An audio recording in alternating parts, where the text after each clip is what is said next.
Pwede, ito naman pipitasin na natin mga katunying. Para hindi tayo unahan ng peste. Balutan, bari-bari, tabi-tabi ba, no? Hindi pa rin namin nababalot na, ay natatapos ang balutan, pero ito yung bunga niya. Nakita natin ang malapitan. Tingnan nyo mga katunying. Kasing laki ng palad. Yan. At pare-pares ng laki yan, oh. Alos pare-pares ng laki yan mga katunying. Yan sila, oh. Yan. Yan, oh. Dalawang kamay ko na. Grabe naman yan, oh. Guguha siya ng sitaw, kakainin niyang hilaw. Yan. Kakainin niya ng hindi pa luto.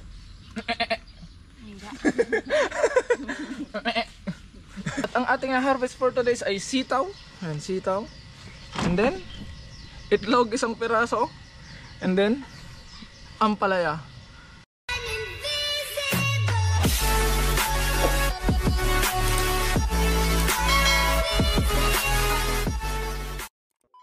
So what is up mga katunying, magandang umaga sa ating lahat. At syempre welcome back sa ating YouTube channel. At kung ngayon pala kayo napadpad sa aking YouTube channel mga katunying, ay inaanyahan ko kayo mag-subscribe at i-click ang notification bell para ma-update kayo sa mga susunod pa nating video. At syempre for today's video mga katunying, nandito na naman tayo sa ating mini garden para gawin ang ating daily routine. Yun ay ang pagpapakain ng ating mga alaga at paggawa ng daily task mga katunying. At ang ating daily task ngayon ay magbabalot tayo ng bunga ng ampalaya dahil medyo marami-rami yung ampalaya natin ngayon mga katunying, at babalutan natin sila para hindi masayang at hindi mabutas mga katunying. At yung update dito sa ating ginagawang akyatan mga katunying ay ito pa lang, kasi yung nakaraan ay pinaltos yung kamay ko tapos pumutok yung paltos niya mga katunying, kaya ngayon ay unat lang siyang ganyan. Mahirap, naiyuyuko ko siya pero mahirap mga katunying, masakit, mahapdi. Kaya ngayon ay tinigilan ko muna to. At bad news mga katunying, dahil hindi pa natin nililipat yung mga kamatis ay papatay na sila ng papatay, bali paubos na sila ng paubos. Kaya napag-isipan ko mga katunying na bili na lang tayo ng bagong punla and then saka natin ulitin mga katunying. Pero ngayon ito muna ang ating gagawin dahil hindi pa ako makapwersa sa pagtatali ng ating gagawin sa akyatan mga katunying ng ating gundol, dahil meron tayong injury at hindi naman pwedeng hindi mahigpit yung pagtatali natin dyan, lalo straw lang yung gamit natin, kailangan mahigpit na mahigpit talaga mga katunying. At kaya ang gagawin muna natin ngayon ay magbabalot tayo ng bunga ng ampalaya dahil marami na siyang bunga mga katunying. Ito na sila, oh.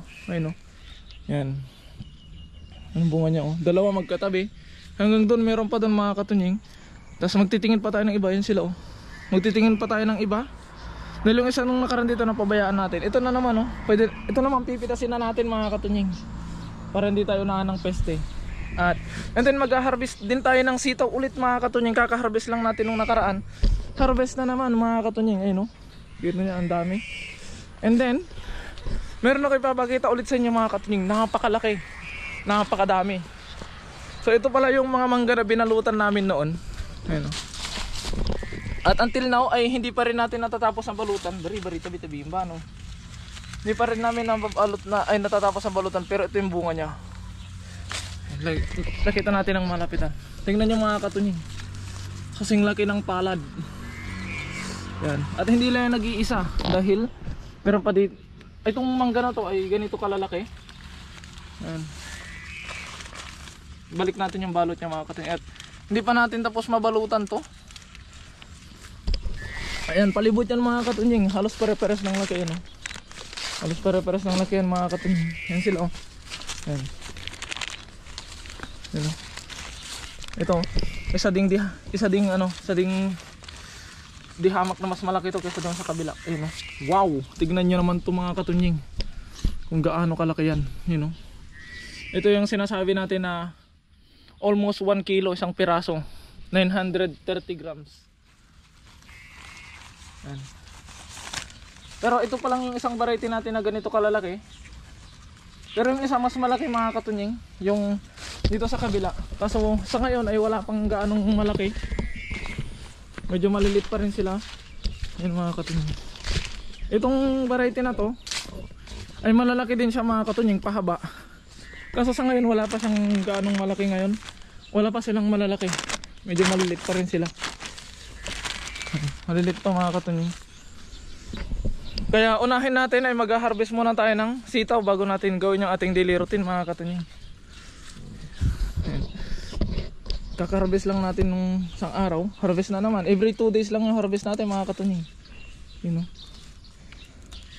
At ngayon naman dahil kakaulam lang natin ng sitaw nung nakaraan, ay i-share naman natin to sa mga katrabaho natin dahil mahirap na magsitaw mga katunying. Baka marayuma tayo.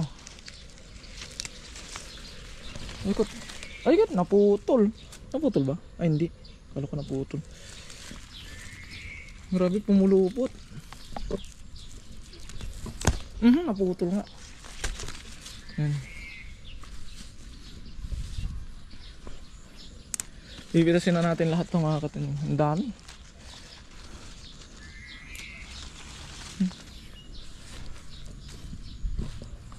Yan.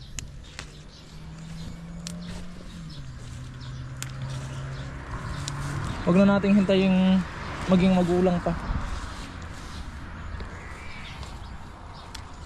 Pitas lang tayo ng may higad. Ingat tayo sa higad. Dahil naggatulday ta. Matapos natin magpitas dito mga katunying, magpapakain na tayo ng ating mga alaga. Bali, nakagawa naman na pala ako ng sisig mga katunying. Titimplahan na lang natin at ilalagay natin yung yung darak tsaka yung kanin. Tapos tutubigan natin goods na mga katunying. So isang tangkay 3. Kasi normally 2 lang mga katunying, pero dito 3. Kaya sa mga kababayan natin dyan na malapit sa atin, punta lang po kayo dito. Baka matsyempohan yung marami tayong sitaw. Libre mga katunying, para din ma-share natin sa inyo. Wow. Wow na wow.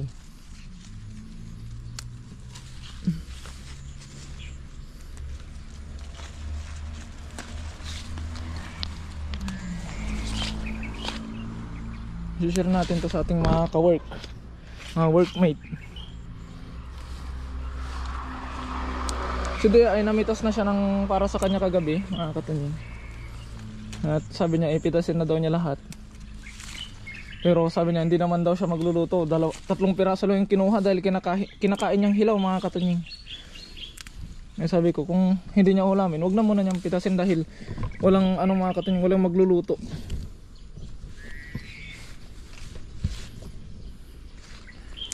Bukas na lang ako para ma-share natin sa mga katrabaho natin.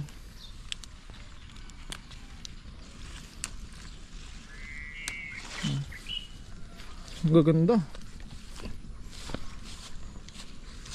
Yun.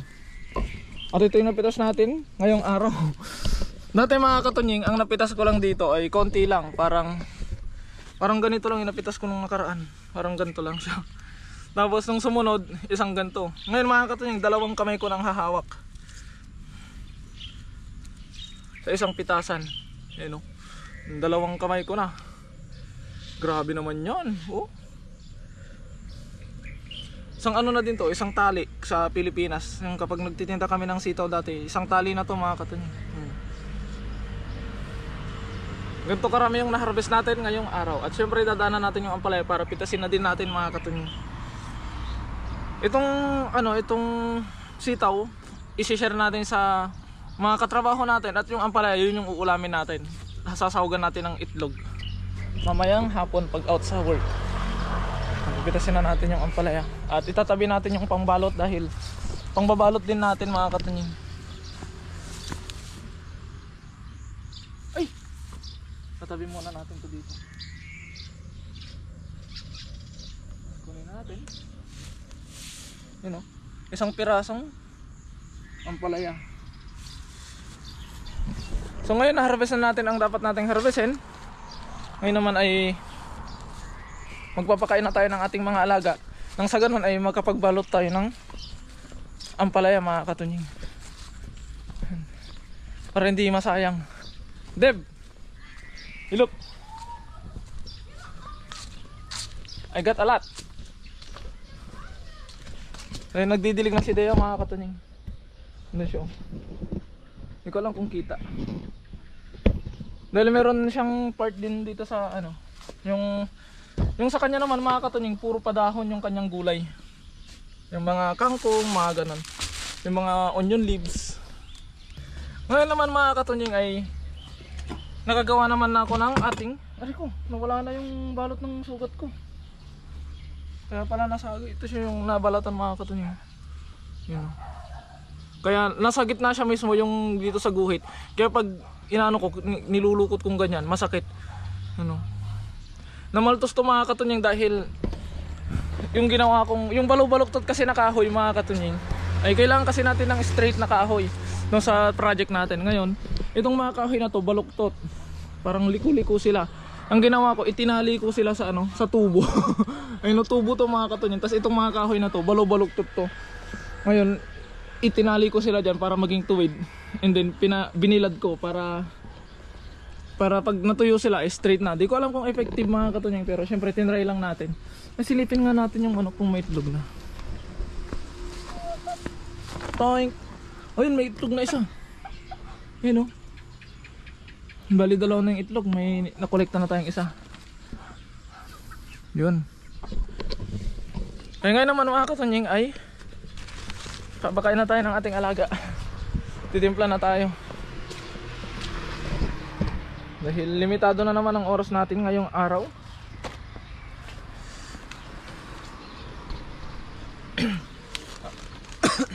Ang saya dito sa ano natin mga katunying, dito sa garden natin dahil hindi natin maramdaman or hindi natin gaanong maramdaman ng homesick mga katunying. Although nakakaramdam pa rin tayo ng homesick pero hindi gaano dahil nalilibang tayo sa mga ginagawa natin. Yeah. Why? Ay, what? Only one. What's this? Coffee? No coffee. Ngayon mga katunying si Idea, kukuha siya ng sitaw, kakainin niyang hilaw. Kakainin niya ng hindi pa luto.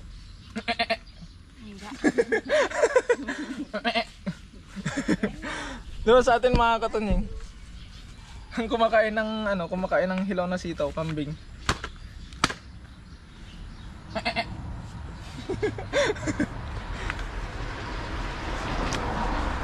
Suot na natin yung gloves natin.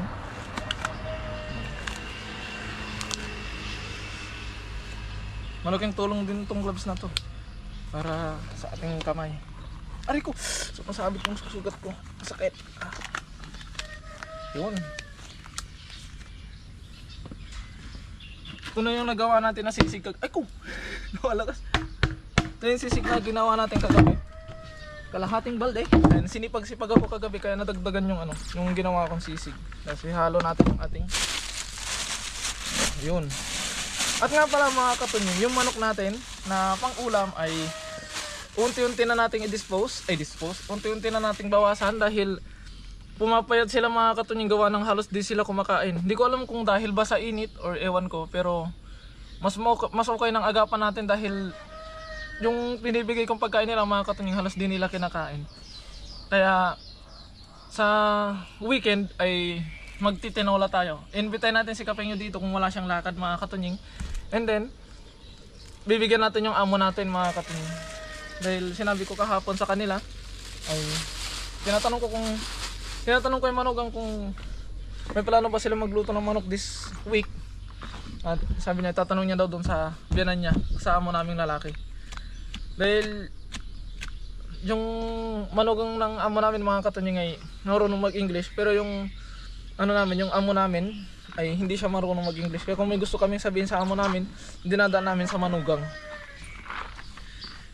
At nang mabawasan yung alaga natin at palitan natin sila ng bago mga katunying dahil pumapayat sila. Ayan. Pero yung lang mga katunying, mga brown lang yung pangkatay dahil yung itim at yung puti ay natin yung pet natin yun mga katunying, pet malulodi. Kaya mga katunying, lagyan ko na ng darakto, nang malagyan ko na ng tubig at may serve na natin dahil tiyak magigutom na ang ating mga alaga. Let's go! Ay, nalagyan na nating darak. Nalagyan nating darak.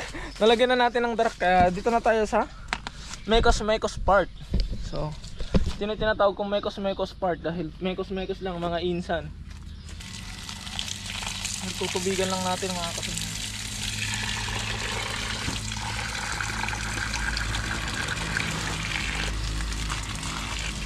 Yung manok natin na itim na isa mga katunying, ayaw ng feeds. Gusto niya talaga yung ganito. Tumatawid pa siya dun sa kulungan para lang makapunta sa mga pato. Baka nasanay na siya mga katunying.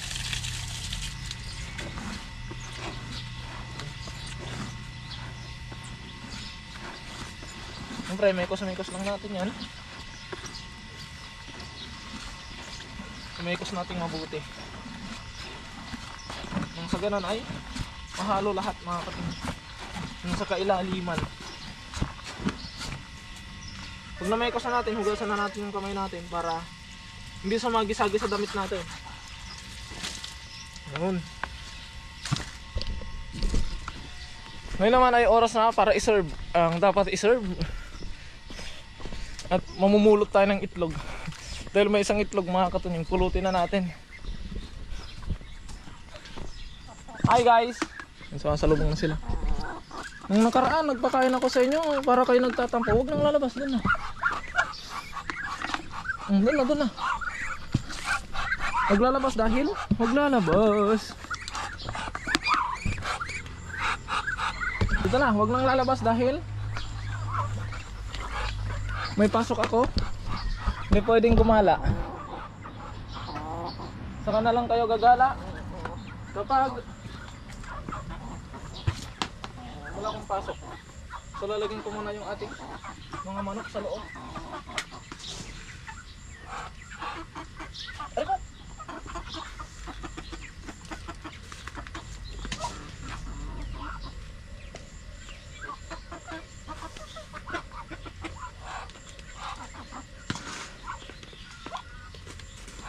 Ariko, saglit lang ah. Nangangalapit na naman yung tropa natin mga katunying.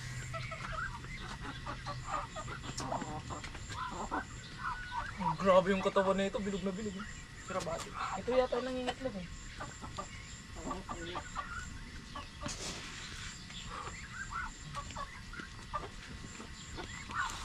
Uy!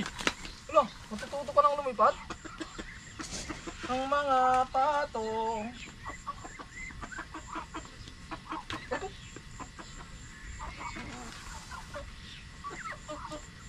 Hi.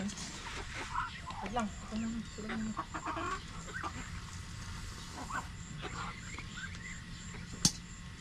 Dito kayo. Kabila. Saglit lang. Oh.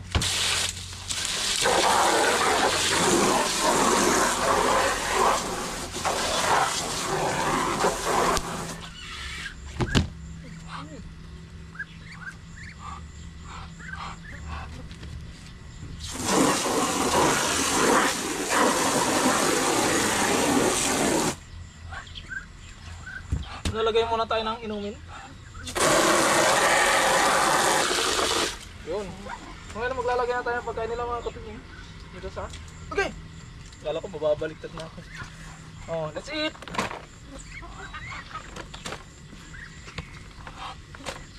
Parang feeling ko gusto pa rin ng mga manok yung ano, yung ganito mga katunying. Kaya maglalagay tayo ng pagkain nila sa ganyan. Kuha lang ako ng kainan. Excuse me. Parang gusto pa rin nila ng ano eh. Yung darak na may sagi. Ano natin?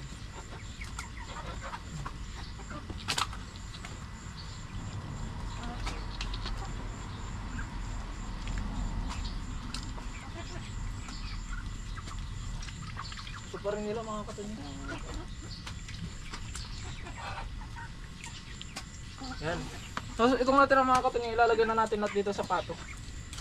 Kung sa ganun ay kain na mga insan. Dito na mga insan, kain na. Hindi na kayo mahiya mga insan. Ano sila? Ano sila? Pero yung ibang manok natin na ganun, yung brown, hindi sila kumakain mga katunying, kaya nakakatakot. Nakakabahala mga katunying. Dahil kung tuloy-tuloy na ganyan ay mamamayat talaga sila. Mambubuli din kasi itong itim na to eh.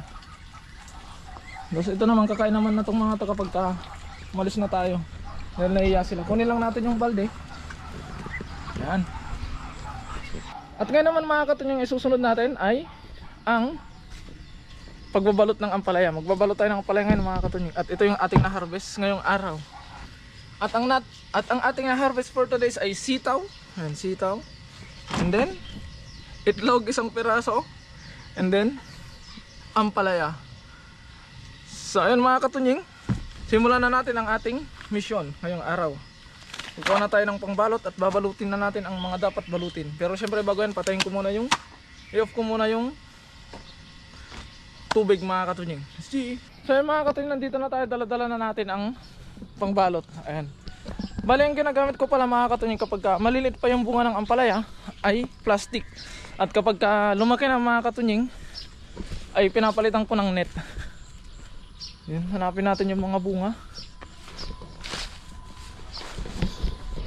Dito natin gugugulin yung natitira nating oras mga katunying.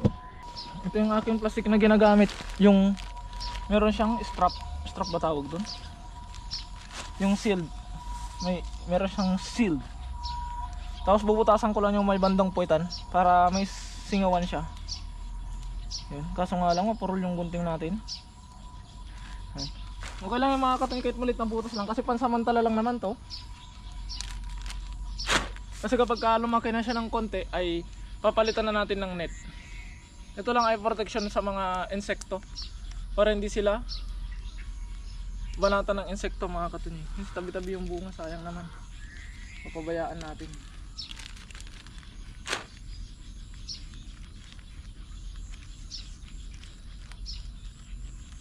Yan. Ito naman mga katunying, tanggalin na natin dahil meron na siyang damage. Asan na yung nakita ko dito yun? Ito lang yung medyo ano sa pag-ano ng ampalaya. Dahil ang ampalaya dito sa atin hindi tayo nag-i-spray, kaya lapitin sila ng insekto. At para maging safe sila sa insekto, ito yung natatanging alam kong paraan mga katunying. Para hindi sila banatan ng insekto. Saan na yung iba? Dapat pala ginupitan ko na to ng kagabi no. Para hindi na sana ako magugupit ngayon, sasalpak ko na lang sana. Bright idea.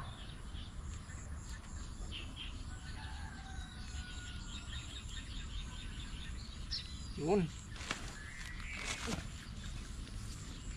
Saan na yung iba?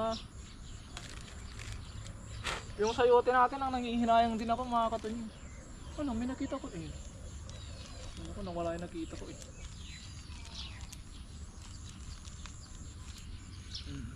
Saan na yung iba?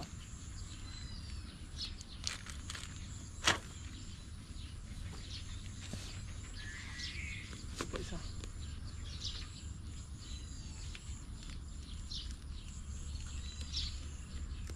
Tapos nakanganga akong ganyan, tapos may nahulog na insekto sa bibig ko no.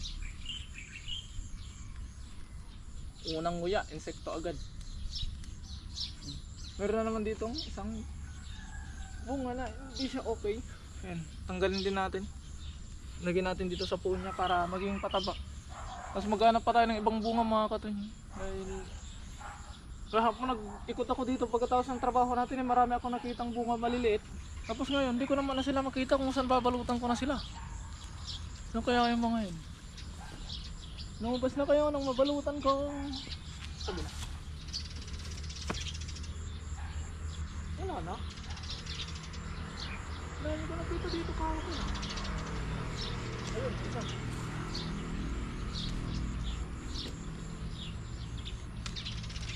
Ang mga katunying mukhang wala na. Mga nabalutan na natin. Anong oras na ba? Lo, 6:50 na pala.